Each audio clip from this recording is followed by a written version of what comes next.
Holden Ramsey woke up from a coma and realized his wife had been waiting for him to die. He was a construction company owner, self-made, built his business from nothing after his father's death left him responsible for his family at a young age. In their marriage, he believed Lydia loved him for who he was, not what he had. That night in the ICU, his body paralyzed by medication but his mind perfectly clear, Holden heard his wife lean close and whisper the words that would shatter her. Finally, soon you are legally dead, and everything you have built becomes mine. She had no idea he could hear every word, no idea that the quiet, blue-collar man she had underestimated was already planning her destruction from that hospital bed. What Holden discovered in the days that followed about Lydia, about his business partner, about the life he thought he knew would lead to a reckoning that neither of them saw coming. And it all started with that whisper in the dark. Before we jump into the story, comment where in the world you are watching from and subscribe because tomorrow's story is one you need to hear.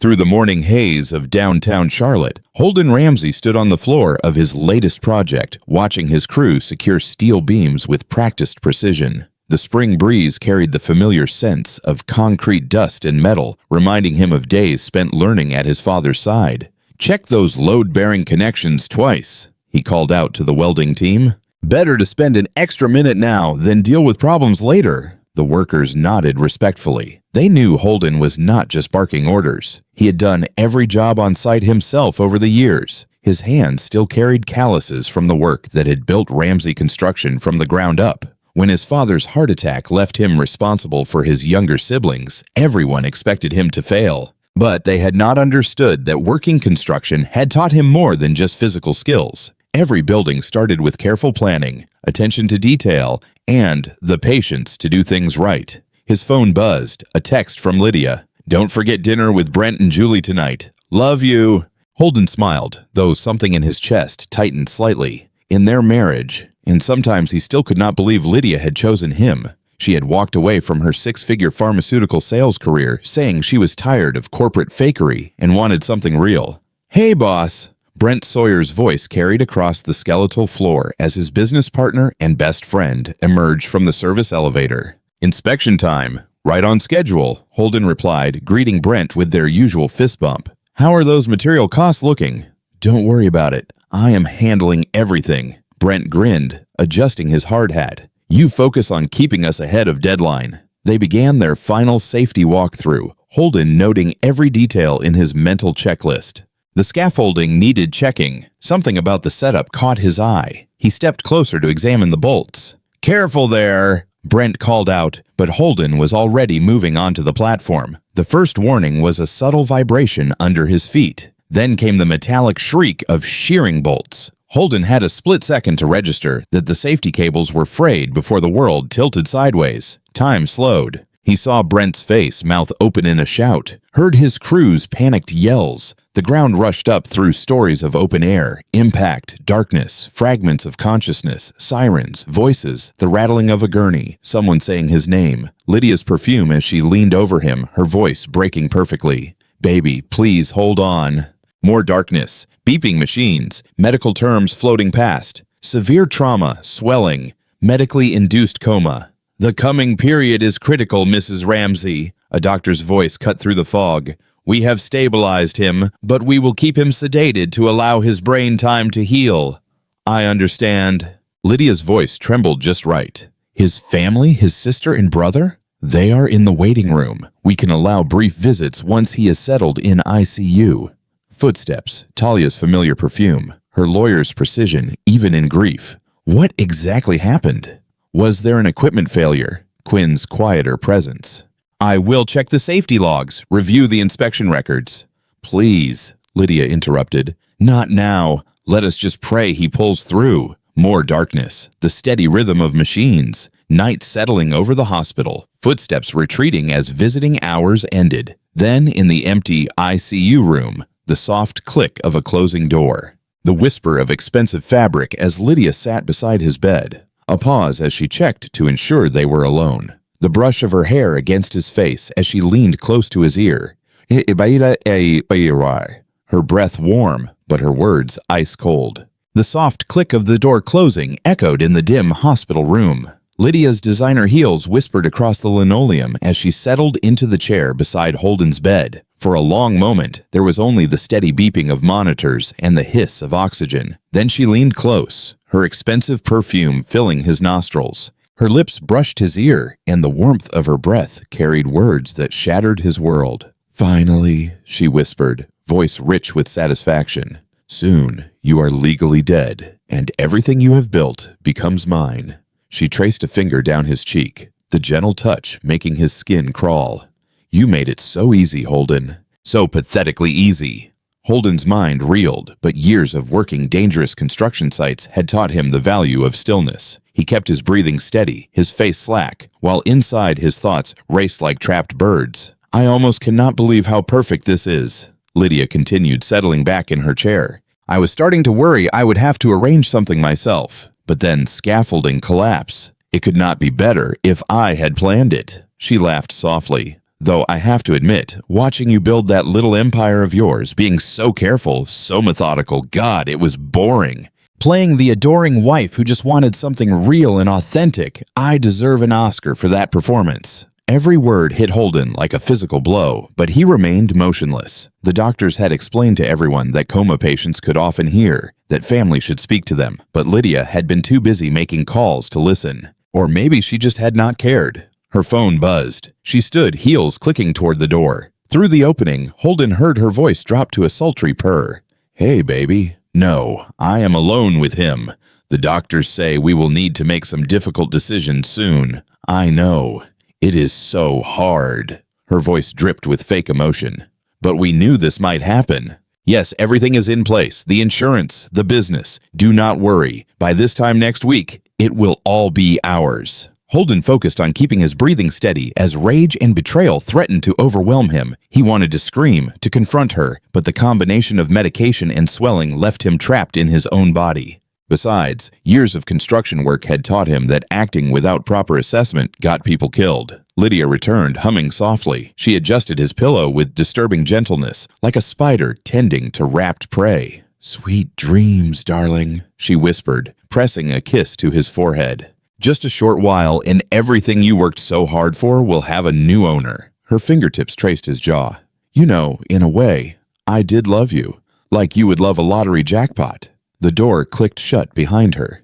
In the darkness, Holden lay perfectly still, methodically testing each muscle, each finger. His body felt weighted with lead, but after concentrated effort, he managed to twitch his right index finger slightly. It was not much, but it was something. A start, a foundation to build on. Through the long night, he cataloged what he knew. Lydia had never loved him. She had a partner in this scheme. She was waiting for him to be declared brain dead. She had plans for his business, his insurance, everything he had built. He had roughly the remaining time before she expected to collect her prize. The first rays of dawn filtered through the hospital blinds as the morning shift began their rounds. Lydia arrived right on cue, carrying coffee and looking perfectly together in her designer clothes, every inch the devoted wife. She greeted the medical team with just the right mix of hope and worry. "Any changes?" she asked, her voice trembling slightly as the doctor examined Holden's vital signs. "Still stable," the doctor replied. "We will continue monitoring and begin reducing sedation gradually." Holden kept his face slack, his body still as Lydia's hand found his.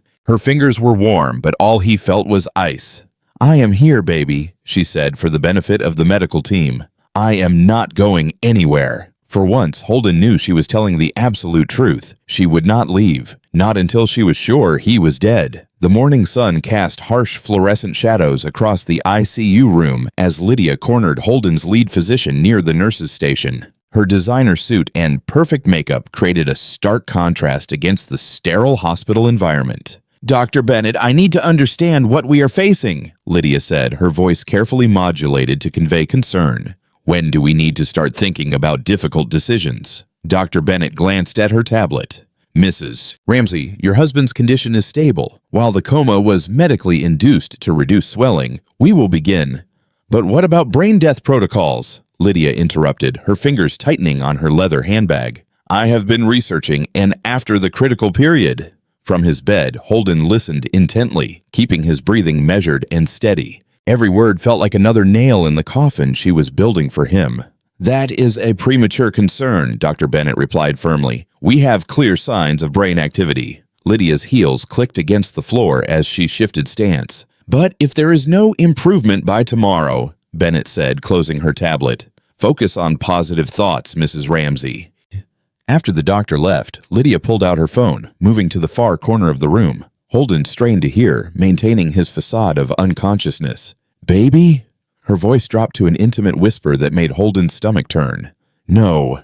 The doctors are being frustratingly optimistic. I know, but we need to be patient. The company cannot survive much longer with what you have set up. Holden felt his heart stutter. He knew that voice on the other end of the call. Brent Sawyer, his business partner, the man who had helped him build his company from the ground up.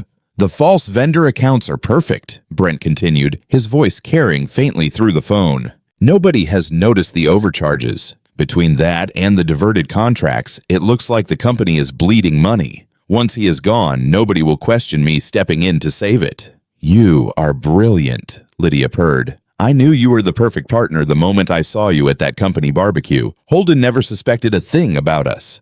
2 years of sneaking around, Brent chuckled, worth every second. Speaking of which, when can you get away tonight? The usual place? Holden lay there, absorbing the magnitude of the betrayal. His wife and his best friend had been systematically destroying everything he had built. Every Sunday dinner, every business meeting, every moment of supposed friendship. All lies. Later that afternoon, a young nurse checked Holden's vitals while making small talk with Lydia. I was reviewing the paperwork, the nurse said cheerfully. $3 million is quite a life insurance policy. Your husband must have really loved you to increase it so much just last year. Holden felt Lydia's presence shift beside him. Yes, she replied smoothly. Holden was always thinking ahead. After the nurse left, Lydia muttered under her breath. Love had nothing to do with it. I filled out the paperwork myself. The second revelation hit Holden like a physical blow. She had forged his signature, inflated his life insurance without his knowledge. The pieces were falling into place. The accident, the company's manufactured financial troubles, the insurance policy, they had created the perfect trap. By the next day, feeling had begun returning to Holden's extremities. When alone, he carefully tested his fingers, managing small movements. During Lydia's brief absence for a lunch meeting with Brent, Talia visited. Holden concentrated all his strength into his right hand as his sister held it. He squeezed, just slightly, but enough. Talia's sharp intake of breath was barely audible. Holden's eyes met hers and he blinked deliberately, willing her to understand. Her lawyer's instincts kicked in immediately as he mouthed the words, "Get Quinn. Lawyer. Trust no one." She squeezed his hand back once, then quickly composed herself. "Oh, I just remembered an emergency brief due tomorrow," she announced to the empty room. "I will come back later, Holden." That evening, lying alone in his room, Holden methodically tested his returning mobility. Small finger movement, toe flexing, subtle muscle control. He practiced when the night shift made their rounds, ensuring his movements were not visible to the staff, who might inadvertently alert Lydia. The next morning, as sunlight began filtering through the blinds, Holden waited until Lydia was standing beside his bed, checking her phone. Then, deliberately, he moved his hand. Her phone clattered to the floor as their eyes met. He watched the emotions flash across her face. Shock, fear, calculation before she screamed for the nurses, instantly transforming into the overjoyed wife. But in that unguarded moment, before her mask slipped back into place, Holden had seen everything he needed to see. The medical team rushed into Holden's room, responding to Lydia's excited calls. Dr. Bennett led the group, immediately beginning a neurological assessment. While nurses checked his vitals, Holden deliberately kept his movements weak and uncoordinated, his eyes unfocused. "Mr. Ramsey, can you hear me?" Dr. Bennett asked, shining a penlight across his eyes. Holden slurred his response, making it barely intelligible. "Yeah. Where?" "You are in the hospital," Dr. Bennett explained patiently. "You have been in a coma following a construction accident. Can you tell me your full name?" Holden paused longer than necessary, blinking slowly. "Hall Holden. Ramsey?"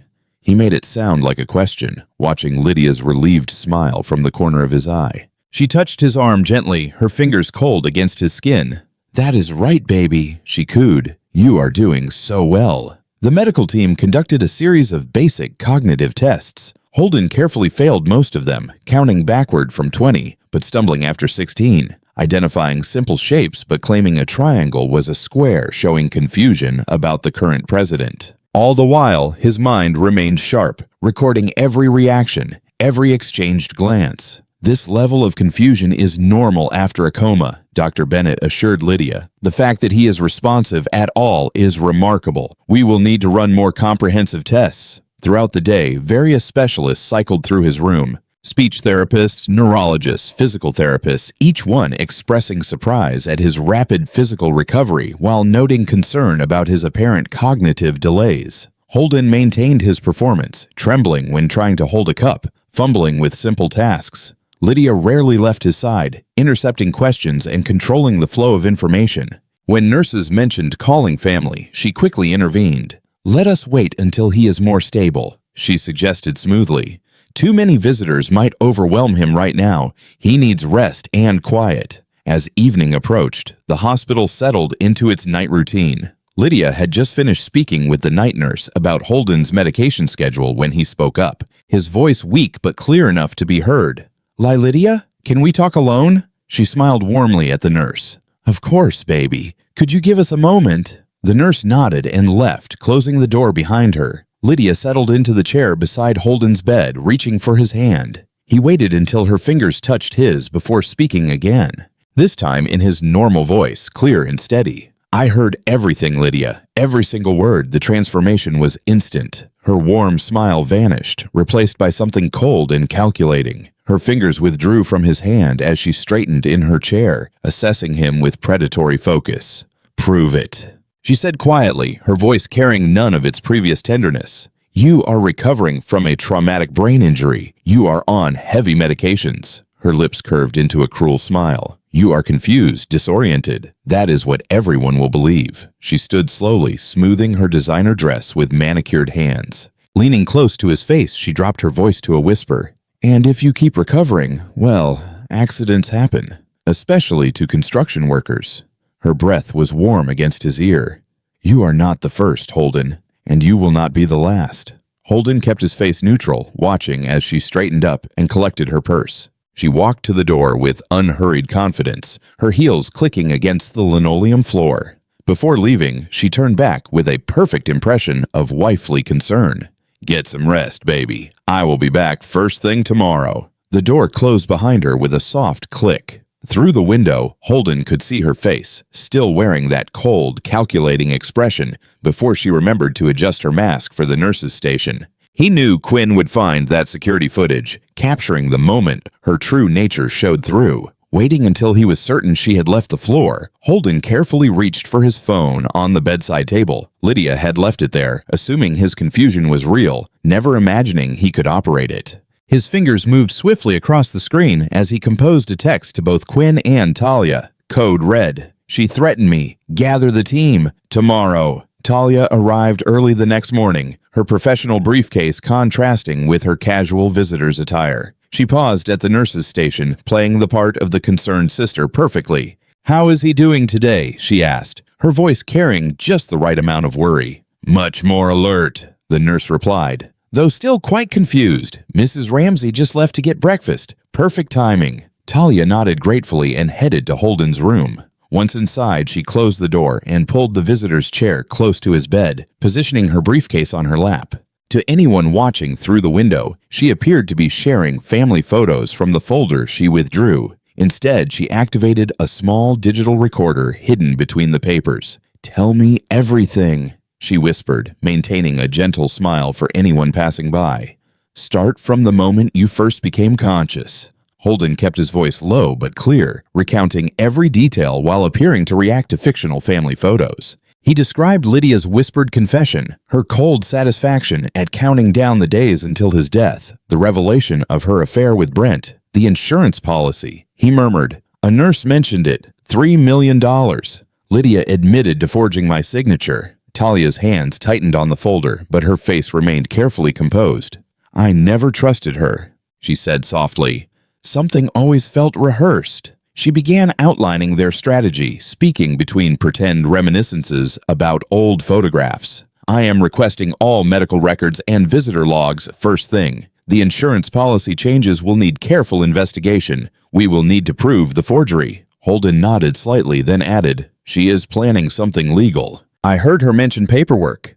"Already found it," Talia confirmed. "She filed preliminary conservatorship documents yesterday, claiming your cognitive issues require her to take control of your medical and financial decisions." They continued reviewing details until Talia's phone buzzed, Quinn's warning that Lydia was returning. Talia smoothly transitioned to actual family photos as footsteps approached. An hour later, Quinn arrived carrying a laptop bag and several magazines. "Thought you might want some entertainment, big brother," he announced cheerfully as Lydia looked on. Once Lydia left for a work call, Quinn's fingers flew across the keyboard. To anyone passing, he appeared to be showing Holden funny videos. In reality, he was accessing the construction company's financial records, installing monitoring software, and running deep background checks. "Brent has been busy," Quinn muttered, eyes scanning spreadsheets. "Created at least 6 fake vendor accounts. Been billing the company for a non-existent work."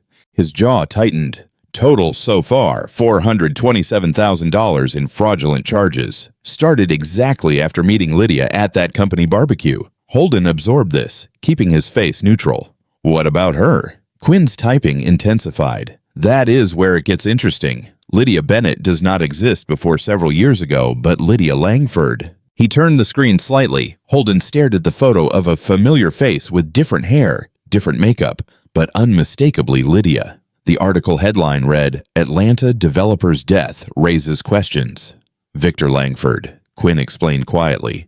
"Successful real estate developer, died in a boating accident some time ago. During cancer treatment, he changed his will, increased his life insurance, paid out a substantial amount to his new wife, Lydia. His family contested, claimed she manipulated him while he was vulnerable. Could not prove it. She disappeared with the money." Holden studied Victor Langford's smiling face in the obituary photo. Successful self-made businessman. No obvious signs of vulnerability. Just like Holden, except Victor had not survived to fight back. "There is more," Quinn added, pulling up additional files. "Similar pattern in Florida some time ago. Different name, but same face. Wealthy contractor, suspicious accident, insurance payout. She has perfected this." Holden felt cold realization settle in his chest. He was not a random target. He was not even her first choice. He was her type. Self-made, successful, trusting. A perfect mark for a practiced predator. His eyes remained fixed on Victor Langford's photo. The man looked strong,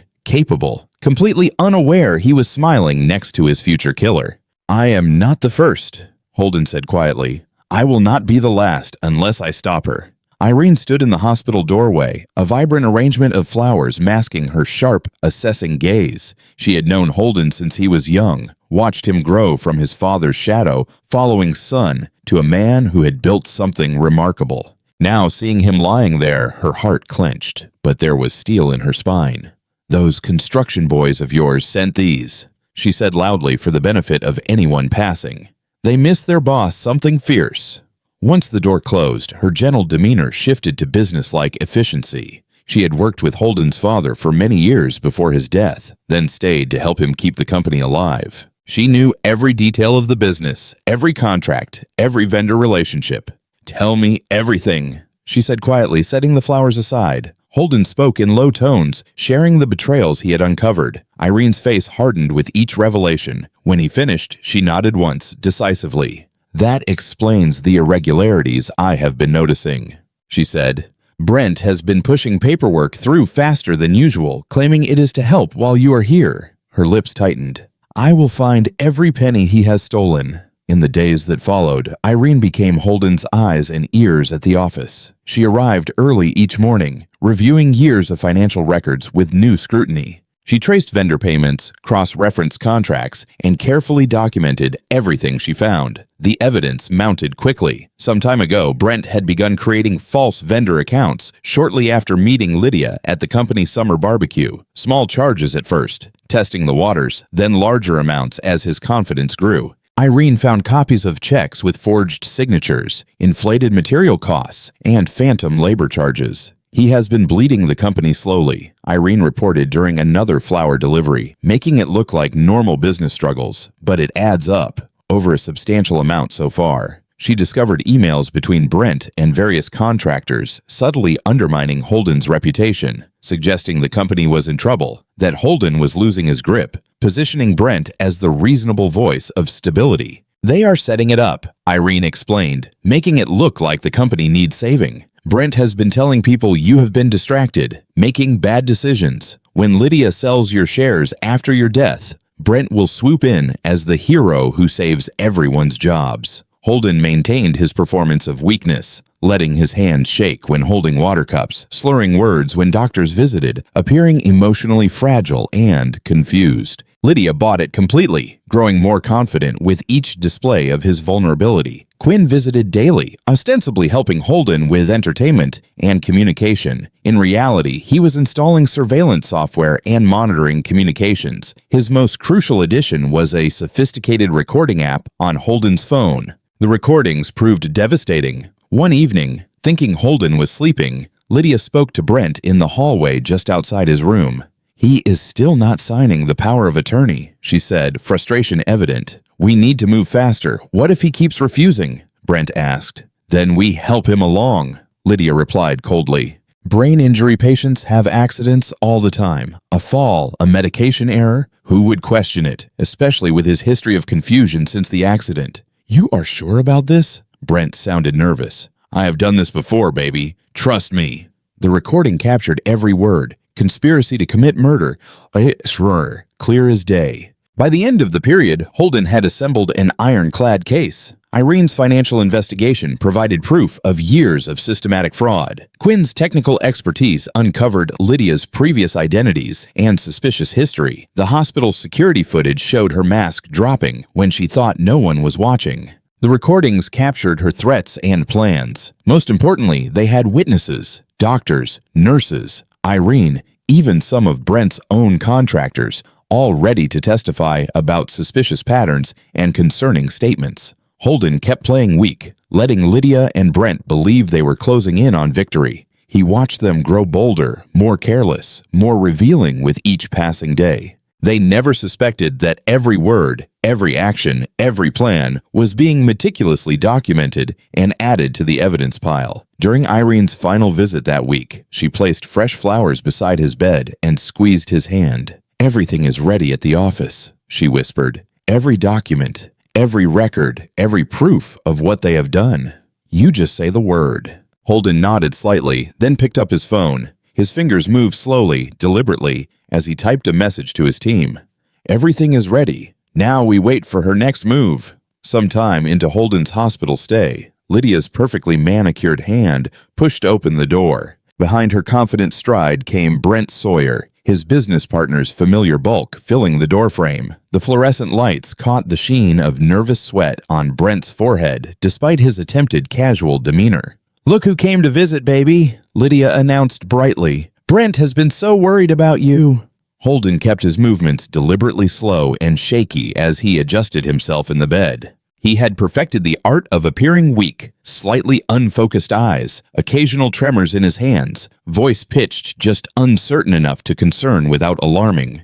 "Hey, buddy," Brent said, settling into the chair beside the bed. He placed a thick manila envelope on the bedside table. "Brought some papers we need to talk about. Just temporary stuff, to help keep things running smooth while you recover." Lydia perched on the edge of Holden's bed, her hand resting on his leg in what appeared caring, but felt possessive. "The doctors say you are doing so much better, honey, but you need time to heal completely. We just want to make sure everything is taken care of while you focus on getting stronger." Holden watched them perform their little drama, the concerned wife, the loyal friend. He noted how Brent's eyes kept darting to Lydia for reassurance, how her fingers tightened slightly on his leg whenever he took too long to respond. What kind of papers?" Holden asked, adding a slight slur to his words. Brent pulled documents from the envelope, spreading them on the rolling hospital table. "Just temporary power of attorney, medical and financial, so Lydia can make decisions about your care, and I can keep the business running smoothly. You know I will take good care of everything, just like you would." Holden made a show of squinting at the papers, his hand trembling as he reached for There is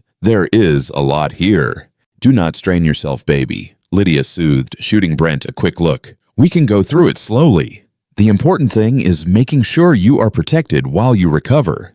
"Protected," Holden repeated, letting the word hang in the air. Brent leaned forward, his voice taking on what he probably thought was a reassuring tone. "Listen, buddy, you know I have got your back. Long friendship, right? Let us handle the stress so you can focus on getting better." Holden looked between them, seeing the barely concealed eagerness in their eyes. This was their endgame, getting legal control over both his life and his company. Once these papers were signed, they would have everything they needed to finish what the scaffold collapse had started. I do not know," Holden said, making his voice weak and confused. "My head still feels foggy. Maybe tomorrow."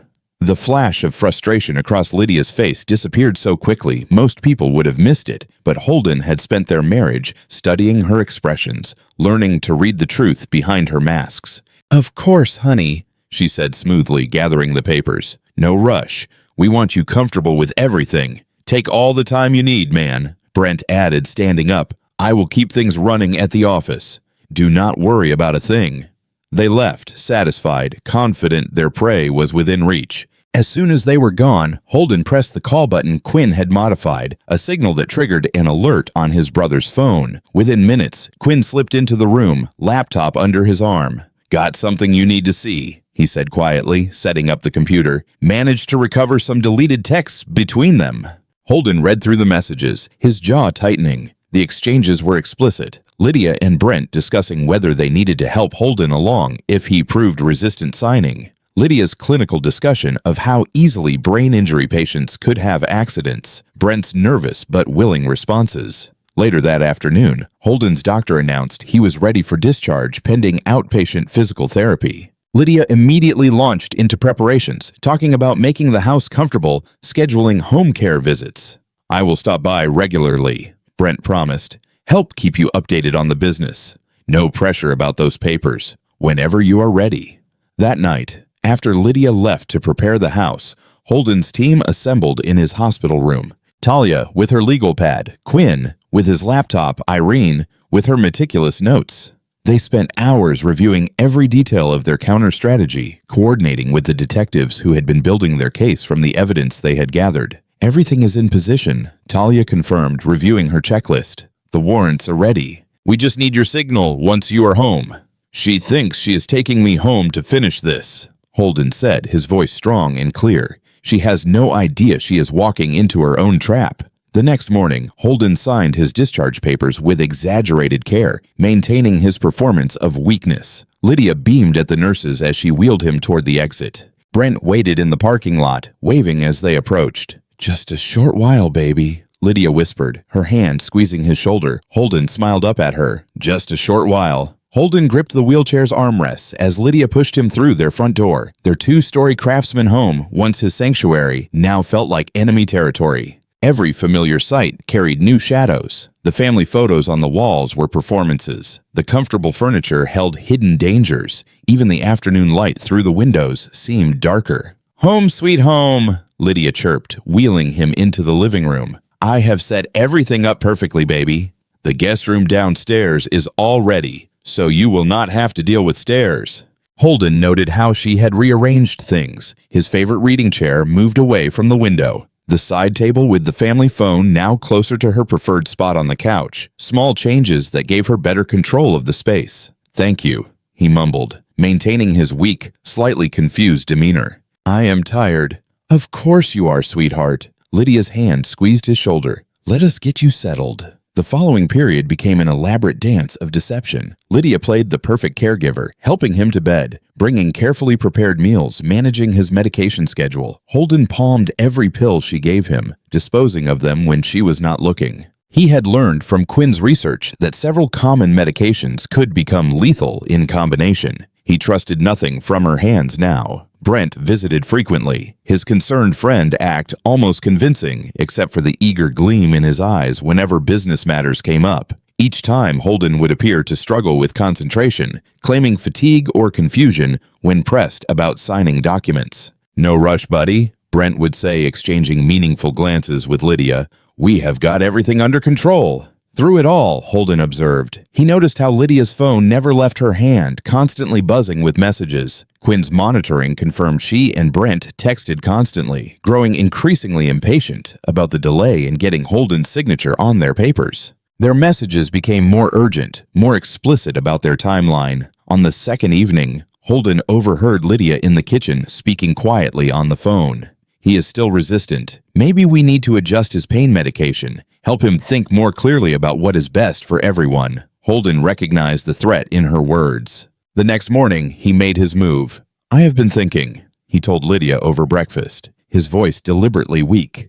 Maybe we should have that business meeting today. Get everything sorted out. Lydia's face lit up with poorly concealed triumph. That is wonderful, baby. I will call everyone right away. Throughout the day, people arrived according to plan. Talia came first, her briefcase bulging with legal documents, her face professionally neutral as she sat up at the dining room table. Quinn followed, laptop under his arm, giving no indication that he had been monitoring every electronic communication in the house for days. Irene arrived next, her decades of experience visible in how she arranged her files with methodical precision. Brent showed up looking practically giddy, barely containing his excitement as he took his seat. Lydia fluttered around, serving coffee, playing hostess while shooting triumphant looks at her co-conspirator. The doorbell rang one final time. Lydia opened it to find two police detectives standing on the porch. Mrs. Ramsey? The first detective said, "We are here to take Mr. Ramsey's statement about the construction accident. Our investigation has revealed some concerning details about equipment tampering, specifically cut cables and sheared bolts." Lydia's composure slipped for just a moment before she recovered. "Oh, we were just about to have a business meeting. Perfect timing." Holden called from the dining room, his voice stronger than it had been in days. "Please join us, detectives. I think everything we need to discuss is related." Everyone settled around the large dining table. Holden sat at the head, still maintaining his facade of weakness. Lydia and Brent exchanged confident glances, clearly believing their moment of victory had arrived. The detectives took out their notebooks, pens ready. Holden looked directly at Brent, his voice quiet but clear. "Before we discuss business, I have some questions about the company finances." Brent shifted in his chair as Holden opened a thick manila folder, spreading documents across the polished dining room table with deliberate precision. Talia positioned her phone, recording everything. The detectives leaned forward, their professional curiosity evident in their attentive postures. "Let us start with the vendor payments," Holden said, his voice steady and clear, all traces of weakness gone. Specifically, Mountain Ridge Supply Company. Interesting business, Brent. Incorporated some time ago, charging us premium rates for materials. He slid several papers forward. "Would you like to explain why this company's address is actually a storage unit you rent? Or why the substantial amount in payments we have made to them went directly to your personal account?" Brent's face reddened. There is a perfectly reasonable explanation." "The explanation," Holden continued, "involves several other fake vendors too. Peterson Contracting, Summit Materials, all shell companies, all trace back to you." He gestured to Irene, who produced more documentation. Every fraudulent charge, every fake invoice, every diverted payment, all meticulously documented. Sweat beaded on Brent's forehead. "You are confused, Holden. The medication, the security cameras in the office were not confused." Holden cut in, nodding to Quinn, who turned his laptop screen toward the group. The footage showed Brent and Lydia in intimate encounters after hours, their conversations clearly recorded by the office's security system. "You should have checked for audio features when you disabled the main cameras. The backup system caught everything, including your discussions about taking over my company." Lydia's perfectly maintained composure cracked slightly. Brent stood up suddenly, his chair scraping against the hardwood floor. "This is ridiculous. I do not have to listen." "Sit down," one detective commanded, moving to block the doorway. "We are not finished." Quinn played the recovered text messages through the laptop speakers, Brent and Lydia's voices discussing Holden's accident, planning how to help him along if he did not cooperate. Brent's face went from red to pale. He looked at Lydia desperately. "She made me do it. This was all her idea." "Save it for your lawyer," the second detective said, producing handcuffs. "Brent Sawyer, you are under arrest for embezzlement, fraud, and conspiracy." As the first detective read Brent his rights, Lydia's sophisticated mask transformed into wide-eyed innocence. "Holden, baby, I had no idea what he was doing. He manipulated me, used me. You have to believe." "That might work, Lydia," Holden interrupted calmly. "Except we are not done." He opened a second folder. "Let us discuss the life insurance policy you forged my signature on. The forensics report is quite definitive. It is not my handwriting." Color drained from Lydia's face as Holden continued methodically. "Or should we talk about Lydia Langford? That was your name when Victor Langford died in that suspicious boating accident some time ago, right after you convinced him to change his insurance beneficiary during his cancer treatment. His family tried to prove you manipulated him, but you disappeared with the substantial amount before they could." The detectives were taking rapid notes. Talia produced more files. "We have your pattern documented. 3 other wealthy men before Victor, all self-made businessmen, all with substantial assets, all targeted while vulnerable." Holden lifted his phone, playing the recording from his hospital room. Lydia's cold voice threatening him, discussing how accidents happen to construction workers. "Your browser history makes interesting reading," Quinn added. "Lots of searches about medication interactions, undetectable poisons, and staging accidents, all carefully deleted. But cloud backups are wonderful things." Lydia's mask completely shattered. Her sophisticated demeanor transformed into something feral and angry. "You stupid construction worker. You think you are so clever." "That is exactly what you got wrong," Holden said quietly. "You thought because I work with my hands, I must be stupid. Because I loved you, I must be weak. You forgot that building something from nothing requires intelligence, patience, and seeing the whole structure before laying the first brick." The second detective moved toward Lydia with handcuffs. She tried to bolt, but found Irene blocking her path to the kitchen door. As the detective secured the cuffs, Lydia thrashed and snarled, her cultured accent disappearing entirely. "You are under arrest for fraud, forgery, and conspiracy to commit murder," the detective stated firmly. As they led her toward the front door, Holden spoke one final time. "Soon, Lydia. That is how long you said until my money was yours. Turns out soon was exactly how long I needed to hear everything I needed to destroy you." Some time later, Holden stood at the edge of a bustling construction site in West Charlotte, watching as his crew maneuvered steel beams into place. The community center's framework reached toward the clear autumn sky, each level representing another step in his own rebuilding. "Foundation solid," Irene said, joining him with a stack of permits. "Inspectors signed off this morning." Holden nodded, studying the plans spread across a makeshift table. The physical therapy after his accident had added muscle to his frame, and months of careful exercise had left him stronger than before. Every morning, he did the strengthening routines that had become habit during recovery, a reminder that what was meant to break him had only made him more resilient. "Brent's restitution payment came through," Irene mentioned, shuffling papers. "Another garnished check from whatever retail job he is working now." Holden barely registered the name anymore. His former partner had pled guilty to all charges, lost his contractor's license, and filed bankruptcy to handle the court-ordered repayment. Last Irene heard, Brent was folding clothes at a department store after his wife divorced him and took their house in the settlement. "Put it in the fund," Holden said. Every dollar Brent repaid went straight to the Victor Langford Memorial Fund, which helped families investigate suspicious deaths and financial manipulation of elderly or ill relatives. It felt right using the betrayer's money to protect future victims. Talia's SUV pulled up to the site, his sister looking polished despite the dusty surroundings. She had been meeting with Victor Langford's family, who had become passionate advocates after Lydia's pattern emerged. 3 more victims had come forward after the news coverage, leading to additional charges. Guess what came to the office? Talia held up a prison envelope, Lydia's precise handwriting visible on the front. "She is trying again." Holden shook his head, not even reaching for "same as the others." "Probably. The usual manipulation. She has changed. She is sorry. She wants forgiveness. She is hoping for letters of support at her parole hearing." Talia's tone dripped contempt. Her sentence was too light.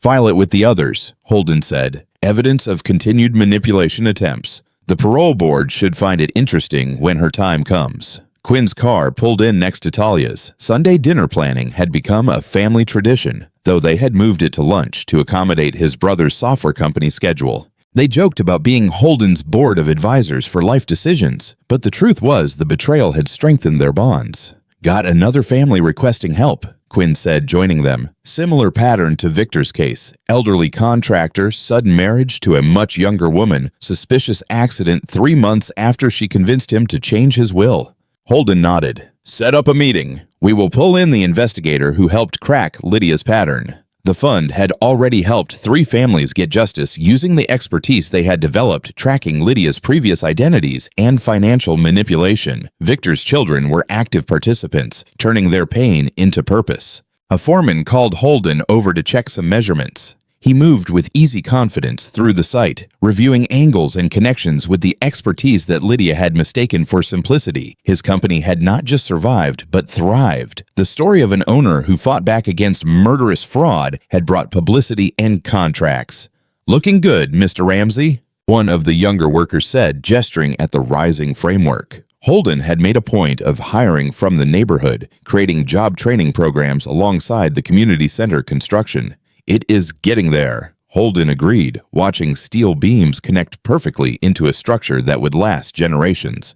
The project was personal. He had grown up 3 blocks away, back when his father was teaching him that building something meant building it right. Irene appeared with more paperwork. Reporter called again, wants to do a follow-up story about financial predators and warning signs. Says your last interview helped 2 people recognize manipulation attempts before it was too late. Holden considered it. He had learned to use his story strategically, sharing details that might help others spot the red flags he had missed. Lydia's confident performance, Brent's eager helpfulness, the way they had both underestimated him because he worked with his hands. The framework rose another level, each beam locked into place with precision. Holden watched his crew work, seeing the future community center in his mind. A place for job training, financial literacy classes, elder care support groups, something real. Something permanent. A cool breeze carried the scent of approaching rain. Holden smiled, remembering Lydia's whispered hospital room threat about construction sites being dangerous. She had never understood that his work was not his weakness. It was his strength. Every building he had ever created stood as testament to the power of patience, planning, and precise execution. I hope you enjoyed that one. Be sure to like the video and subscribe so you do not miss the next story. I have picked out 2 more for you that I think you will really like.